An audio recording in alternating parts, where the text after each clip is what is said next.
सगळा प्रकार झाल्यानंतर जर डीन बाहेर आले नाही तर तुमची भूमिका काय असणार? आम्ही इथंच थांबणार. आम्ही जोपर्यंत टीम बाहेर येते तोपर्यंत आम्ही इथं हलणार नाही. काय मागणी काय आहे तुमची? आम्हाला त्यांच्या समोर मीडिया समोर प्रश्न उत्तर करायची की ती अशी गोष्ट झाली ही वारंवार होता कामा नये आणि परत ही गोष्ट आणि आधी पण झालेल्या आहेत या गोष्टी. हे आम्हाला त्यांना विचारायचंय, जाब विचारायचं आम्हाला. खरं तर तुम्ही ठाकरे गटाचे पदाधिकारी आहेत, पाठीमागे शिंदे गटाचे पदाधिकारी आहेत. तुम्ही या रुग्णालय प्रशासनाची भेट घेतलेली आहे. नेमकं काय बोलणं झालं तुमचं? कारण ठाकरे गटाचे पदाधिकारी आरोप करतायत की आम्हाला भेटू दिलं जात नाही.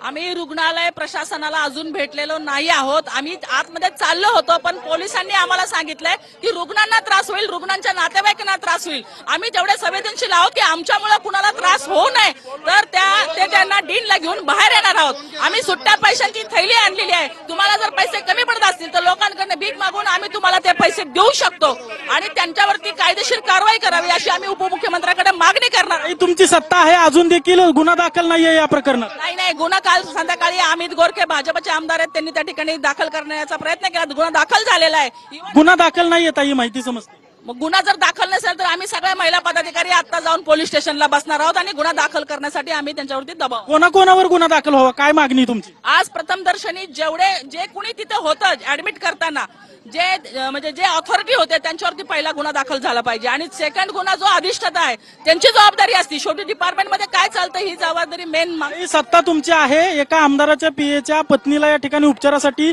प्रसूतीसाठी आणलं जातं आणि उपचार भेटत नाही आणि त्यात त्यांचा मृत्यू होतो. याची जबाबदारी सत्ताधारी म्हणून तुम्ही घेणार आहात का?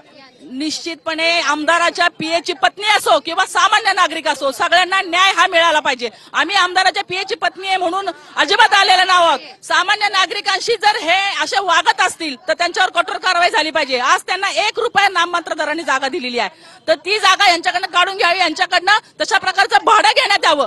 कारण आपण जर रुग्णांशी असं तुमचे धर्मदाय ठाकरे गटाच्या महिला पदाधिकारी आहेत, त्यांनी आरोप केलाय की तुम्ही सत्तेचा गैरवापर करताय. आम्ही जर सत्तेचा गैरवापर करत असतो तर आम्ही आता एअर कंडिशन मध्ये घरात बसलो असतो. आमच्याकडे बाळासाहेब ठाकरे यांच्या शिवसेनेचं ब्रीदवाक्य आहे 80% समाजकारण आणि 20% राजकारण. म्हणून आम्ही हे असल्यामुळे आम्ही यांना प्रशासनाला जाब विचारायला आलेलो. वेळ प्रसंगी किती वेळात डीन बाहेर येणार आहेत आणि कधी तुमची भेट घेणार? जर 10 मिनिटात बाहेर नाही आले तर आम्ही आतमध्ये घुसणार आहोत. आपण कारवाई केली तरी चालेल.